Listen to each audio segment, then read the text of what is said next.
Hello everyone, जैसा कि आप सभी देख रहे होंगे ट्विटर पे सोशल मीडिया के माध्यम से आपको जानकारी मिल गई होगी कि 14 अक्टूबर से लगातार छात्र ट्वीट कर रहे हैं पीसीएस और आरओ एआरओ की जो परीक्षा है उसको एक शिफ्ट में कराने के लिए। ठीक है, लगातार ये हो रहा है।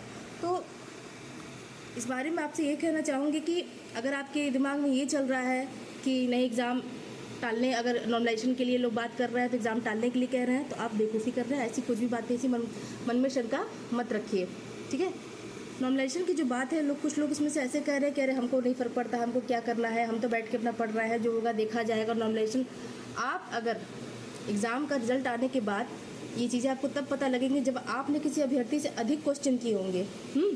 उसके नंबर आपसे कम होंगे लेकिन वो क्वालिफाई हो जाएगा और आप बाहर हो जाओगे। नॉर्मलाइजेशन से चीज़ें डिस्टर्ब होंगी कि नहीं होंगी, बिल्कुल होनी तय है। इसलिए आप सभी से कह रहे हैं कि नॉर्मलाइजेशन का आप सभी विरोध करिए। कुछ अगर पक्ष में है उसके तो कुछ उसके विरोध में भी है। यूपी पीसीएस की बात कर ले, आप पिछले 3-4 साल का पेपर उठा के देख लीजिए। अगर जो उसमें सक्रिय रहे हैं, बराबर पढ़ते रहते हैं, तो उनको चीज़ें पता होगी कि यूपी पीसीएस के 150 क्वेश्चन जो आयोग बनाता है ना, उसमें 150 पूरे कभी सही नहीं होते हैं। कुछ क्वेश्चन हमेशा इनके गलत रहते हैं, डिस्प्यूटेड रहते हैं, जिसकी आंसर की तक नहीं जारी करते। आपको पता भी नहीं लगता है कि किस आधार पे, अंक भी जारी नहीं होते हैं। ठीक है, आपको पता भी नहीं लगता है कि किस आधार पे इन्होंने मेरिट निकाल दी है, किस आधार पे। ठीक है, अगर नॉर्मलाइजेशन लगता है तो ये चीज़ें और भी ज़्यादा गड़बड़ होगी। अगर आप घर में बैठे ये सोच रहे हैं कि चीज़ें स्मूथली हो जाएंगी, तो ऐसा कुछ भी नहीं होने वाला है।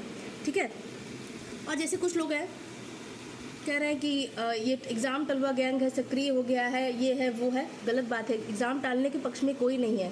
आयोग अभी तक क्या कर रहा था, ये तो जिम्मेदारी आयोग और शासन की थी ना। 11 फरवरी के बाद एग्ज़ाम कंडक्ट होने जा रहा है।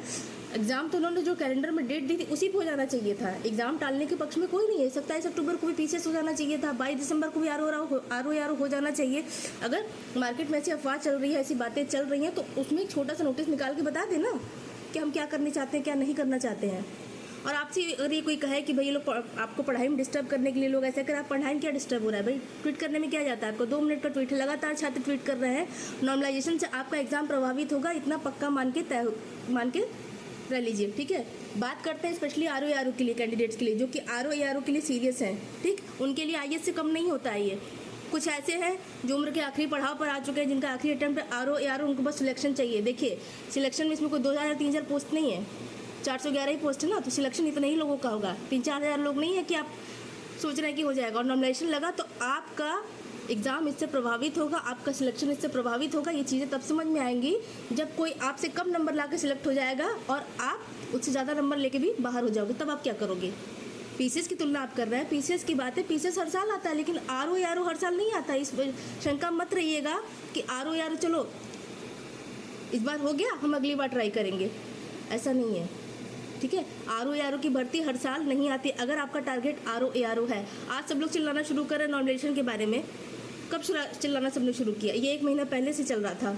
आरओ की बात करें तो नॉर्मलाइजेशन की प्रक्रिया की जो न्यूज़ आई थी ये काफ़ी टाइम पहले से आई थी, लेकिन विडम्बना देखिए कि बहुत से बड़े बड़े चैनल्स थे और भी लोग थे। मैं किसी का नाम कुछ नहीं लेना चाहती, ना मैं किसी का विरोध कर रही हूँ, लेकिन कोई बोल नहीं रहा था इसके बारे में।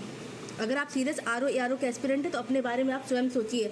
अगर आप सच में सीरियस होकर पढ़ाई कर रहे हैं तो ये आपके लिए घातक हो सकता है। नॉर्मलाइजेशन नहीं होना चाहिए दोनों ही परीक्षाओं में, चाहे पीसीएस हो चाहे आरओ। पीसीएस हर साल आता है, आरओ हर साल नहीं आता है, इतना मान लीजिए। पहले छात्र जो परेशान थे, अगर जो आप लगातार 1-1.5 साल से जो पढ़ रहे हैं, सक्रिय रहे होंगे, उनको पता होगा। पहले तो इसकी वैकेंसी के लिए लोग परेशान थे, कब अध्याचन आएगा, कब निकलेगा, उसके लिए ट्विटर कैंपेन रखा गया। ठीक है, उसके बाद उसका विज्ञापन आया तो फिर 11 तारीख को पेपर है, जो 11 फरवरी को जाके पेपर की डेट नहीं आ रही थी, उसके लिए ट्वीट किए पड़े थे। तब 11 फरवरी की डेट आई, एग्ज़ाम हुआ, एग्ज़ाम होने के बाद पेपर लीक हो जाता है। पहले तो शासन मान ही नहीं रहा था ना, आयोग मान रहा था कि पेपर लीक हुआ है, लेकिन बाद में उन्होंने माना। डिजिटल साक्ष्य थे, देखा, उन्होंने माना, उन लोगों को पकड़ा, अच्छा काम किया, जो कि बहुत अच्छा था। लेकिन उसमें क्या कहा गया था कि 6 महीने के अंदर हम एग्ज़ाम करा लेंगे। आज कितने महीने होने जा रहे हैं? दिसंबर के हिसाब से 10 महीने होने जा रहे हैं। किसका नुकसान हो रहा है? और 10 महीने के वेट के बाद आप में से कुछ लोग अगर ये कहे कि बस एग्ज़ाम जल्दी से हो जाए। आपको सिलेक्शन लेना है कि एग्ज़ाम लेना? आप मुझे ये बताइए, एग्ज़ाम देने की जल्दी है, सिलेक्शन लेने की जल्दी है? बाहर हो जाओगे तब क्या करोगे? तो पूरी तरह से गलत नॉर्मलाइजेशन नहीं होना चाहिए। ये जिम्मेदारी शासन की है, ये जिम्मेदारी आयोग की, कि दोनों परीक्षाओं को एक शिफ्ट में कैसे कराता है और नियत समय पर कैसे कराता है, वो जिम्मेदारी उनकी थी। सेंटर निर्धारित करना, जो भी करना अब तक आप क्या कर रहे थे। तो अगर ऐसा कुछ भी नहीं है तो एक नोटिस निकाल के जारी कर देना चाहिए। अगर आप अभी भी घर में बैठे हुए हैं तो देखिए, आपको पढ़ाई करने से कोई मना नहीं कर रहा, आप पढ़ाई करिए, लेकिन ट्वीट करने में आपका क्या जाता है। अपना ट्विटर में अपनी सहभागिता दिखाइए, ट्वीट करिए, क्योंकि आप अपने लिए कर रहे हैं, किसी और के लिए नहीं कर रहे हैं। अगर सिर्फ आरओ का आपका लक्ष्य है तो मैं बता दे रही हूँ, इस सुनहरे मौके को गवाइए मत, क्योंकि आप अकेले नहीं पढ़ रहे हैं, सभी पढ़ रहे हैं। नॉमिनेशन लगा तो पक्का प्रभावित, अगर आप सीरियस होकर पढ़ रहे हैं तो पक्का प्रभावित। किस आधार पर आप तय करेंगे कौन कैसे सिलेक्ट हो गया।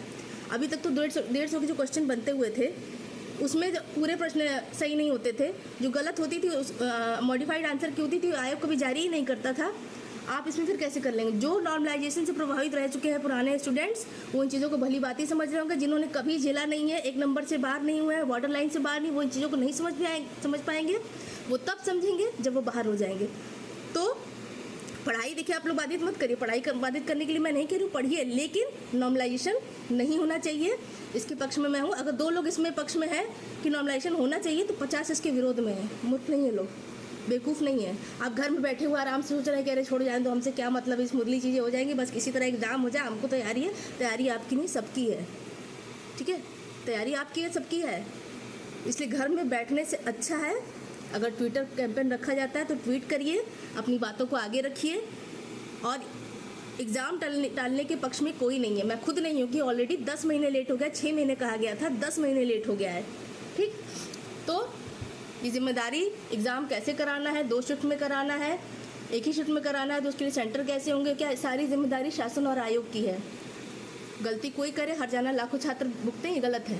नॉर्मलाइजेशन नहीं लगना चाहिए। पीसीएस का पेपर, और मैं पहले भी देखिए, आपने मेरी कम्युनिटी पोस्ट देखी होगी, मैंने वहाँ लिखा है कि आरओ एआरओ और यूपी पीसीएस दोनों एक ही परिवार के बच्चे हैं। तो एक ही परिवार के 2 बच्चों से के साथ पक्षपात क्यों। आज पीसीएस के लिए लोग चिल्ला रहे हैं, जब पीसीएस का आ गया कि इसमें नॉर्मलाइजेशन लगेगा तब सब बोलने लगे। जब तक आरओ एआरओ की बात हो रही थी कोई नहीं बोल रहा था, कोई इस मुद्दे को नहीं उठा रहा था। 1-2 चैनल को छोड़ के कोई नहीं उठा रहा था, कोई बोली, सब सन्नाटा मारे पड़े हुए थे। तो इसलिए गलत है ये। आप भी अपने लिए आवाज़ उठाइए। अगर आप आरओ का एग्ज़ाम दे रहे हैं तो आवाज़ उठाइए, ट्वीट करिए, मेल करिए। मैं गलत चीज़ों का सपोर्ट करने के लिए आपको नहीं कह रही हूँ। और अगर आपको ये लगता है कि नॉर्मलाइजेशन होना सही है तो बहुत बड़ी गलती कर रहा है। वही आपको तब समझ में आएगा जब आपका एग्ज़ाम हो जाएगा, रिजल्ट निकल आएगा और आप ज़रा से मार्क्स से, आपसे कम जो नंबर लाया, आप किसी से ज़्यादा नंबर ला के बाहर हो जाएंगे, आपसे कम नंबर लाने वाला सिलेक्ट हो जाएगा। जितना आपको लग रहा है इजी, आपने नॉर्मलाइजेशन की प्रक्रिया अगर आपको पूरी पता नहीं तो पता कर लीजिए। स्मूथली जितनी चीज़ें आपको लग रही है ना, स्मूथली इतनी है नहीं। बस मेरा आपसे यही कहना है, आप ट्विटर के माध्यम से ट्वीट करिए, अपनी बातें रखिए, मांग रखिए। और हाँ, पढ़ाई करते रहिए। पढ़ाई छोड़ने के लिए नहीं कह रहे हैं, ना एग्ज़ाम टालने के लिए हम कह रहे हैं, और ना ही कोई ऐसी स्थिति है। और आपसे अगर ये कोई कहता है ना कि एग्ज़ाम टल जाएगा, श्योर है, इनकी बातों मत रखिए। नहीं टला तब आप क्या करेंगे। आप 22 दिसंबर को मान के, 7-8 दिसंबर को मान के पढ़ाई करते रहे। पढ़ाई में बिल्कुल ढिलाई नहीं है। किसी की बातों में मत आइए कि एग्ज़ाम टल जाएगा, ऐसा कुछ भी नहीं होने वाला है। बस आप लोगों से यही कहूँगी और आयोग से भी यही कहूँगी कि बातों को संज्ञान मिले, और छात्रों से भी कहूँगी आप पढ़ाई करिए। और नॉर्मलाइजेशन होना गलत है, आयोग से मेरी विनती है, मैं यही कहूँगी कि नॉर्मलाइजेशन नहीं होना चाहिए, ठीक है। तो आगे की जो भी जानकारी है वो आपको वीडियो के माध्यम से दे दी जाएगी। छोटा सा इंटरेक्शन मुझे आप लोगों से करना था, इसलिए मैंने वीडियो बनाया। तो मिलता है आप सभी से नेक्स्ट वीडियो में, तब तक के लिए शुभ रात्रि, थैंक यू, जय हिंद।